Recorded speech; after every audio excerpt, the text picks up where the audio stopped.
I've told you we are very happy to come and engage you. And I've listened to you very carefully, and I'm very excited. I had a short session with your leadership before we came here. And they raised several issues that are very pertinent. And they have offered to partner with us on your behalf to make a better Kenya. They have told us that they know, as everybody does, that we have a huge tax burden, and your institute is ready to help us in debt management. You are welcome. I've told the PS to create a forum as early as next week when you come back to Nairobi. If you want to take a rest from Mombasa for a week, it's still okay. And you engage the CS and the PS and the experts at the National Treasury on what you think we can do in managing public debt. And after you finish with the Treasury, we'll ask you to come and make a presentation before President William Ruto on what you think we can do. Many people are not truthful. Myself, I'm a truthful person. And you know, many people want to skirt around the issues that I have, making us have a challenge as a country. The truth of the matter, and you people know it, our challenge is nothing else but public debt, which is unmanageable. This debt, we did not make it ourselves. If you remember, on the 13th of September 2022, when I took oath of office as Deputy President, and I was given an opportunity to say something before I invited the President, I told the people of Kenya, on day one, not now, because I'm a truthful person, of the economy we have inherited.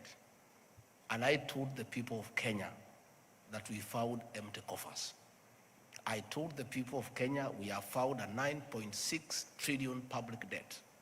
I told the people of Kenya we have found pending bills of 900 billion. I told the people of Kenya we have found a demoralized public service. I told the people of Kenya we were almost facing an economic shutdown. Today everybody is talking about it. That time people shouted at me, oh, this guy is very cheeky. Why is he talking before foreigners about our challenges? But I needed to tell Kenyans from day one. Had I not told Kenyans today, they will be blaming us. I told Kenyans the kind of economy we inherited. Many people are uncomfortable us talking about it. But the truth must be said. That is the space we are in.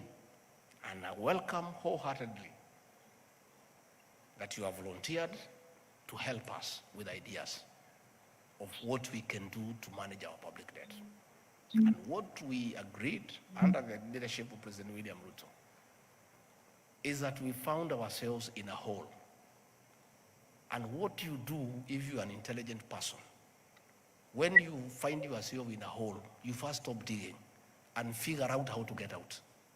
And that is exactly what we have done.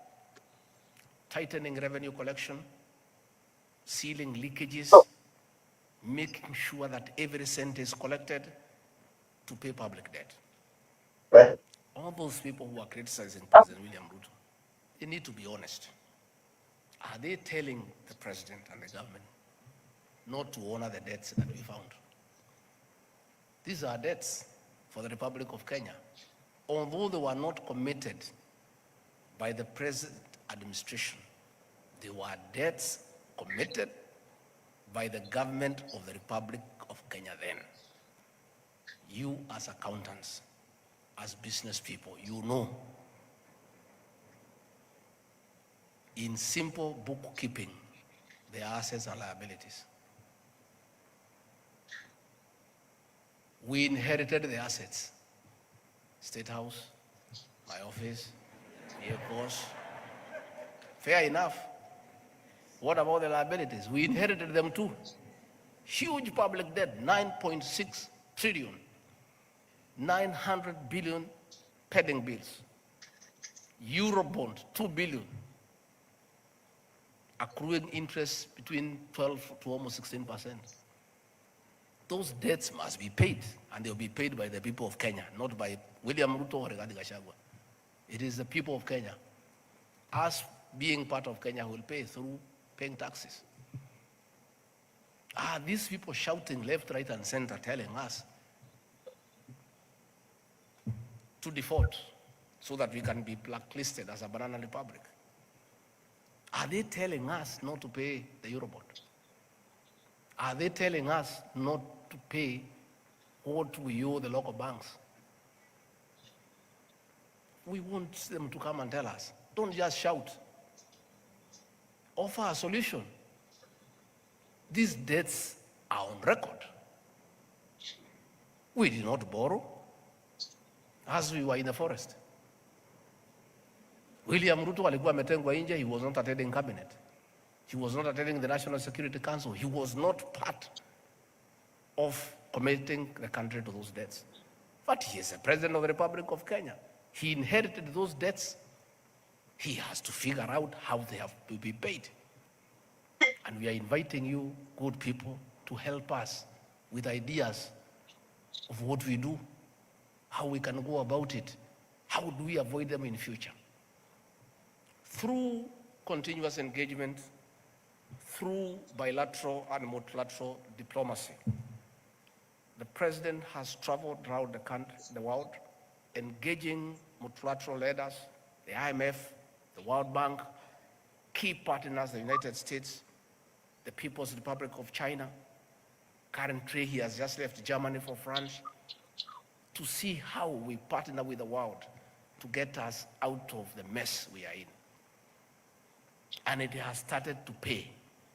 Yesterday, the World Bank made a huge pronouncement of $12 billion in the next 3 years, concessional loan on very low interest, as opposed to trying to borrow money here from local banks. The IMF, 4 days ago, made a similar announcement of a huge intervention. We have public roads that have all stalled. We need to get the contractors back on site. We have to get this money somehow. We did not create this situation. We found it. And they are uncomfortable when we say that's the situation we found. What do they want us to say? You people know, you manage companies. You know, you look at the state of the books when you take over a company. You take a company that is in the red, you know what to do with it. You take a going concern, you know what to do with it. But us, we didn't have a choice. Kenya is ours. We took it the way it was because this is our country. If we had a choice, we would have looked for another company, not Kenya. Because of the huge debt portfolio through irresponsible borrowing. When we tell the story, because we are going to tell the story, people will be shocked. How $2 billion was taken from the central bank and put in a private bank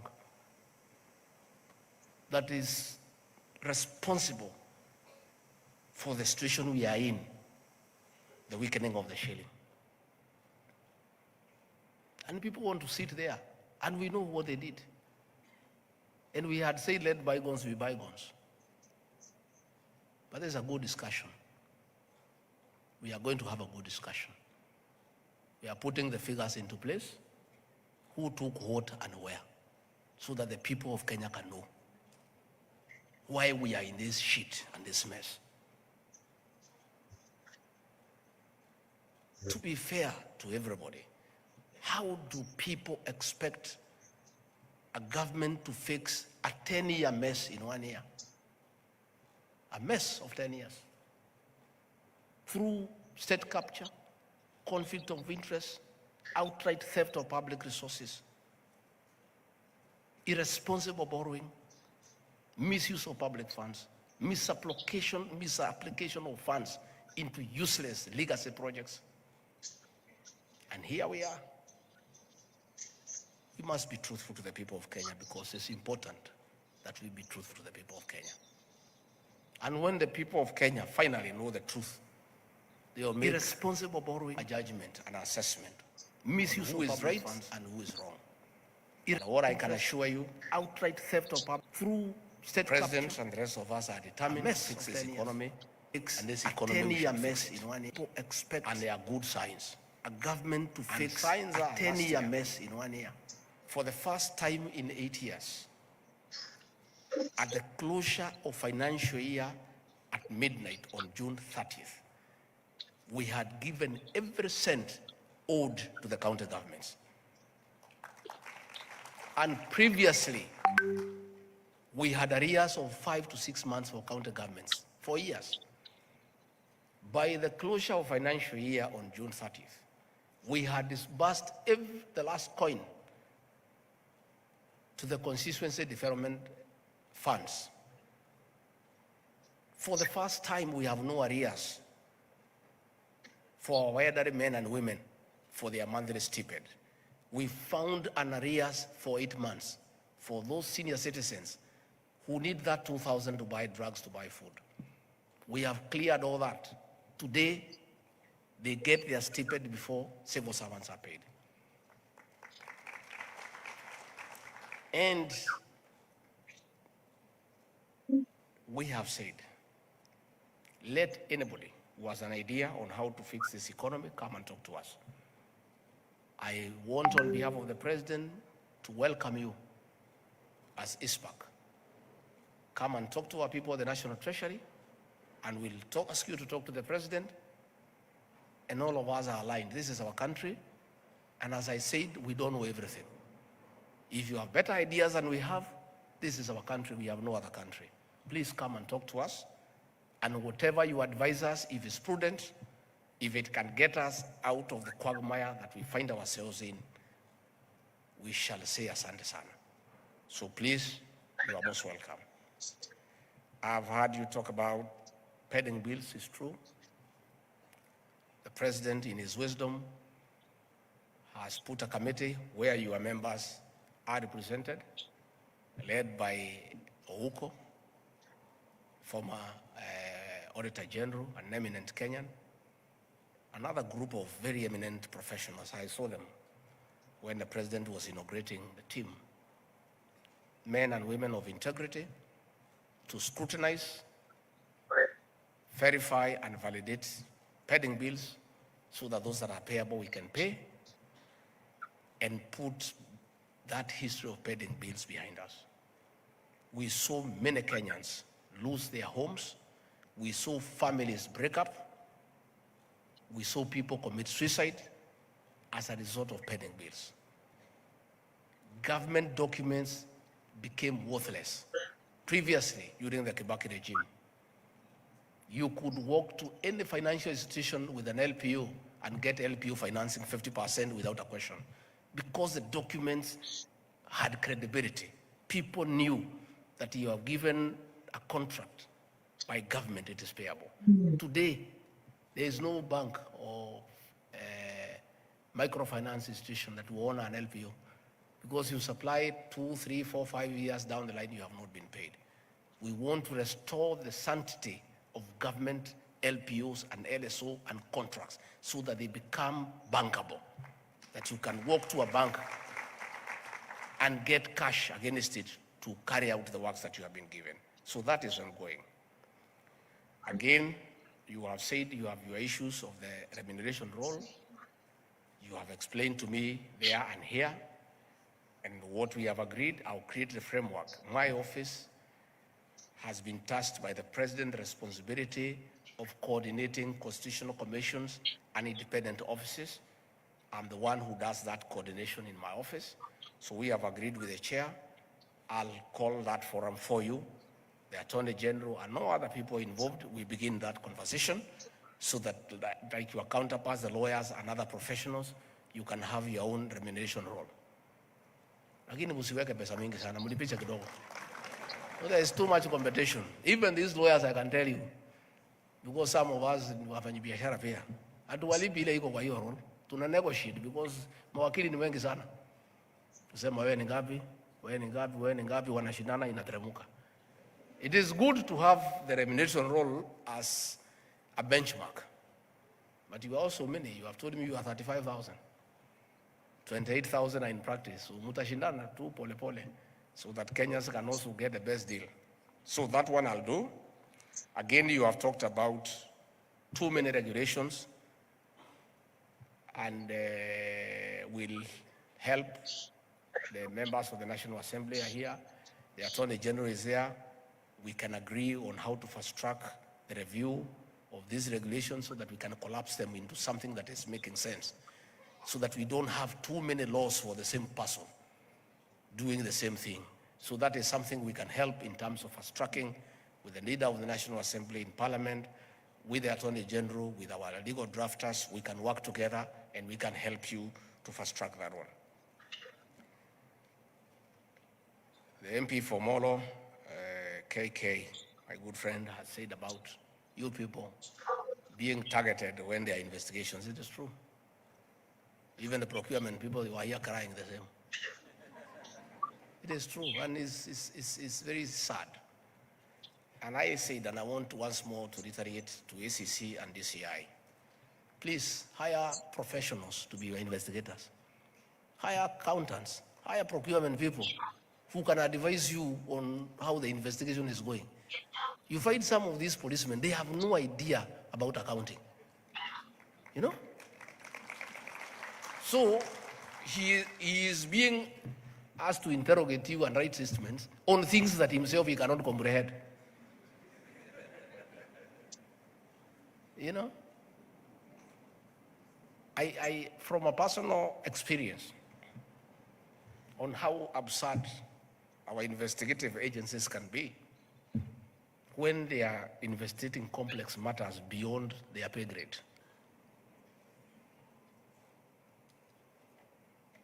When we were fighting to come to government, and the previous government targeted me for persecution because of my political stand, which was very firm, and decided to try to blackmail me to change my stand. They sent CID officers all over my life to look around my life for 50 years and turn it around and see whether they can get something. When we were fighting to come to government, and the previous government targeted in a microfinance for persecution because of my political stand for 8 years. Fixed deposit, 200 million, and decided to try to blackmail me to change my stand. Money I had earned, they sent hard work, saved, put 200 million, and through good advice by accountants, told me put this money in the fixed deposit and live for the interest. And I stopped working. I put it, I negotiated for 13%. And every month I was getting 1.9 million, which is money actually I did not need. It's too much. 1.9 million is too much for one person. So I was living on the interest. I give a little to Pastor Dorcas. You know, she's a pastor, she doesn't need a lot of money. So, ingine kidogo mimi nakula na marafiki. Ingine napeleka kwa siasa kidogo kidogo. So, this money is in my personal account. I put it on a core deposit for 3 months. So every 3 months, it leaves my personal account, goes to a suspense account. It stays there. At the end of the 3 months, inarudishwa yote pamoja na interest. I remain with the interest. I reinvest it back. So that movement back and forth, 4 times a year, a corporal in police said, I have 800 million every year that is coming to the account. You know, that movement back and forth. So they calculated for 8 years, they said it's 12.4 billion. And they put up a case of 12.4 billion. And it's the same amount of money. The only 200 is the only money. There is no other money. Movement of back and forth, back and forth, back and forth. So here anaangalia pale, mwisho pale, at the head pale. Hey, they calculated, they say this man, in 8 years, he has gotten 12.4 billion. He needs to say where this money has come from. But it was the same 200 million. I tried to explain to him, huyo mjinga hawezi shika, hawezi elewa. But if they had an accountant or a banker in that bank, tungefika hapa kweli? It's just a rollover. We are trying to tell them what is a rollover. Anasema hiyo ni nini? Hawezi shika. And that is where you have found accountants have been called to record statement. The fellow recording cannot understand what is it that you are saying. He has no idea about books of accounts. So I'm saying, EACC, DCI, please, for you to deal with corruption and economic crimes, hire professionals in every field as your investigators. Have accountants, have procurement officers, have bankers, have all sorts of professionals for you to deal conclusively with economic crimes because they are complex. An ordinary policeman trained in Kigajo cannot understand those things. And I want to say now that we have agreed on police reforms, we have agreed that we'll have a cadet entry so that we attract professionals, so that you enter at the level of an inspector when you are professional. I want to encourage professionals across the country. When we implement that reform and there's a recruitment, please, accountants, come to the police force as a direct cadet and come and help these people to deal with issues that are complex. Au wengine wafanye kazi hii ya kawaida ya kushika wewe, kuweka wewe pingu, kutoa wewe, hiyo wafanye. Lakini ingine hii ni mambo ngumu hii. These are difficult issues. Even ourselves, and we are graduates, we are not able to understand those things. So that's why we hire accountants to advise us. That's why we hire lawyers to advise us, because you are not good at that profession. So to avoid this harassment of professionals by police, let us bring in professionals in the investigation agencies and things will be okay. Finally, you are aware, we want to privatize all non-profit making state corporations so that we can give them to you people because you are the one who knows how to do business. The work of government is not to do business, PS. Our work is to give services. If you look at the sugar sector in Western Kenya, there are several factories, some are state-owned, others are private. The soil is the same. The environment is the same. The farmers are the same. The prices are the same. The only difference, some are managed by government officials, others are private. Moroni, Mumias, Nzoia, Chemiril, managed by public servants, all dead. Butali, West Kenya, managed by the private sector, making profit. Why does government want to do business? That's not our work. Our work is to build roads, to provide security, to give health services. Let us leave business to the private sector so that the people who know how to run investments can do it professionally. So very soon, we are finalizing on the law. All these companies will be up for sale. Nyinyi muko na pesa, mununue, and you run them. And you run them profitably. It's good for the country because once they are profitable, we shall collect corporate tax. We shall collect pay as you earn. So that we can work efficiently. But we have no business as a government to put more money into non-profit making organizations. It is unwise. It's actually foolish to do so. And with this cannot continue. These are some of the hard decisions the president has to make. And the test of leadership, not just in Africa, but in the world, is the ability for a leader to make hard decisions for his country. These decisions may look unpopular for now, because they are hard decisions. But in another 24 months, people will say these were the right decisions, because hard decisions must be made.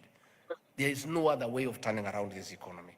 And if we don't make hard decisions, we'll all get into problems. Technology is the way to go. We have started ourselves as a government. We have digitized all our services. And you know, everything was being stolen. People had their own receipt books. Kwa National Bank, mtu wako na receipt yake. Analipisha, anapeana receipt, anaweka pesa kwa mfuko. Before we digitized all our services, we were collecting 60 million a day. After we did, we are collecting every day 350 million. 600% increase.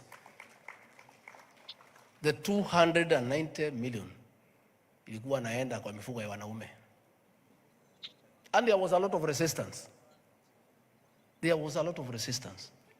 And we said, if you cannot agree that we digitize our services, we pay through one pay bill number, utembee uende nyumbani.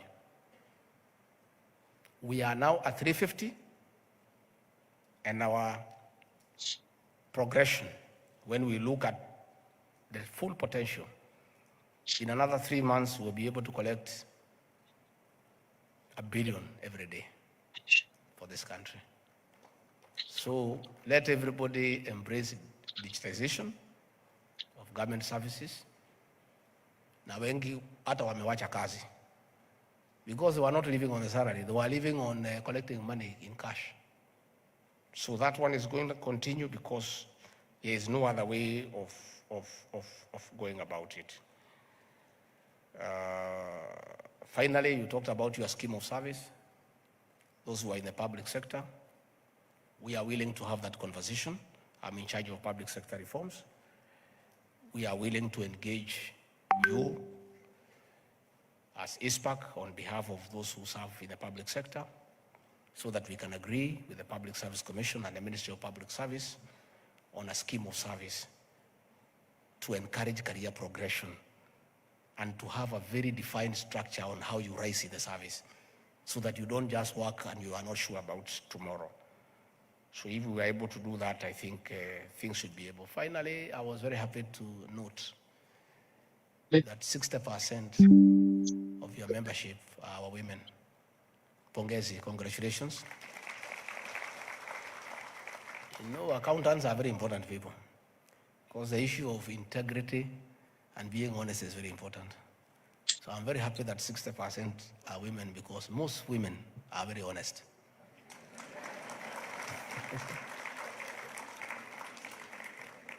That's right. Myself, I hang around with a lot of women in my office. All the key areas nimepatia wa mama because hapana wezi. Quite a number, a few ni wakora lakini the whole, a few mang'aa kidogo wanakaa kama wanaume. Lakini sisi wazee tuko wakora kidogo. So I'm very happy that most, 60% of your members are women, and we want to encourage our women to fight for your space in every sector in this country, including leadership. Be women of substance. You have something to offer because you offer service from the heart.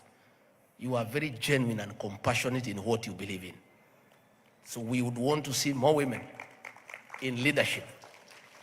And I can tell you from the cabinet, we have 8 women. They were at Toa Jasho. They work, and they work from the heart. They are so passionate in what they do. We want to see more women in the judiciary. We want to see more in the cabinet. We want to see more in the private sector. We want women to take up their rightful space in the management of the affairs of this country and in terms of economic activities. Kwa hivyo mimi nimeshukuru sana. I've learned several things. And you know, sisi watu hatujasoma sana, ukikaa na watu wamesoma unafaidika. Najua when we were studying biology, there were 2 processes in biology. One was called osmosis.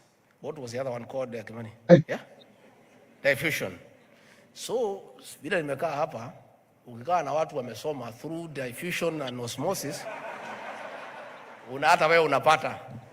So I feel more educated and more learned by just sitting around with you people. So mkinita tena nitakuja. Mkitaka nimletee rais atakuja. Yeah. At least rais ako na bahati, you cannot intimidate him. Ako na degree 3, sio kama mimi niko na moja. So he'll be more comfortable with you guys. Me, I'm a little bit intimidated, but nangangana too. So we are very grateful, and we look forward to engagement. Please continue discussing your issues. Talk about our country. Let us talk about our economy. Na tafadhali, the 5% ongea juu yake. 95% nyinyi watu wazuri. Wazuri sana. In 5% nyinyi ndio mtatuharibu sisi. You are the one who come to show us how to cook our books so that we evade tax. Nyinyi, there is nobody who evades tax without an auditor. Hakuna mwananchi ya kawaida anaweza koroga hiyo vitabu aepuke. Nyinyi ndio wajuaji ya kukoroga vitabu. You people. Matters tax evasion, you guys are in it. You are the ones who sit down with the directors of companies and show them vile watakoroga vitabu. Na ndio unaona mtu akiitwa na KRA anasema ngoja nitafute accountant yako kwanza. Nobody is willing to talk to KRA without a fellow there. It's like a lawyer on matters tax. So please, be good people. Be patriotic to your country. Let people pay what they owe. Don't assist them to cook books. Let them just pay what is due so that we can build roads, we can buy medicine, we can build more hospitals, we can take care of the senior citizens, and we can do all the other things that we need to do by the tax we have collected. And ourselves on our part, we have committed to make sure that the taxes are used for the purpose for which they have been collected. We are sealing off loopholes for leakage and for stealing of public funds, so that the people of Kenya, once they pay tax, they can see what the tax is doing. With those very many remarks, asanteni sana na Mungu awabariki. Thank you.